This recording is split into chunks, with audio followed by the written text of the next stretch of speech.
Sasa itakuwaje? Inadaiwa kwenye album ya Harmonize ambayo itatoka mwezi huu wa 8 ya 31, kuna collab ambayo Harmonize amemshirikisha Alikiba itakuwepo pia kwenye album. Inadaiwa. Sikia nikwambie, nimepewa taarifa kuwa wawili hawa wamefanya collab mbili. Collab ya kwanza ndio ile imeshatoka unanionea, na nyingine inayofuata sasa itakuwepo kwenye album ya Harmonize ya 31 ambayo itatoka mwezi huu wa 8. Harmonize sikashatuambia kuwa album itakuwa na ngoma fulani sexy. Tunafahamu balalao. Tukae mkao wa kula. Lakini tukiwa tunasubiri pia ujio wa album ya msanii Harmonize, nikukumbushe kwamba siku ya leo tarehe 7 Harmonize anaungana na Alikiba, Mbosso, Banana Zolo, Hamadai na Legend, malkia wa muziki wa Bongo Flava kutokea hapa nchini Tanzania, na mzungumzia Komando Jide, Lady JD, kutoa burudani ya kipekee na kuhakikisha kuwa jiji linazizima.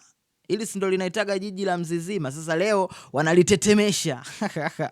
Bara lao tunalifahamu. Kwa hiyo siku ya leo pia naandaa energy ya kutosha mshikaji wangu kuhakikisha kuwa nitakupa sehemu ya burudani ambayo ataitoa pia msanii Harmonize, Alikiba, Banana Zolo. Mbosso pia nimemsahau jamani. Nimesahau kumtaja Mbosso. Atakuwa ni miongoni mwa watu pia ambao watajumuika na hawa vinara wa muziki wa Bongo Flava kuhakikisha kuwa wanatoa burudani ya kipekee siku ya leo tarehe 7 mwezi wa 8 mwaka 2026, Serena Hoteli jijini Dar es Salaam, Tanzania.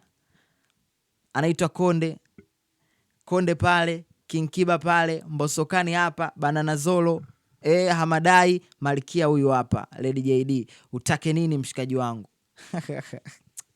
Bana, mimi napenda sana kiukweli. Moja kati ya kitu ambacho napenda sana ni namna ambavyo nikiwa naona kuwa kuna tamasha limeandaliwa afu wanakutana wasanii wa generation tofauti.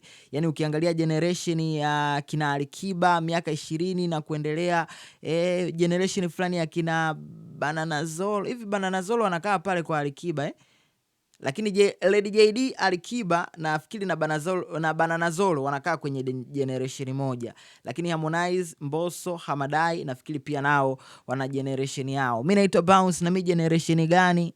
Utaniweka hapo kwenye comment mshikaji wangu.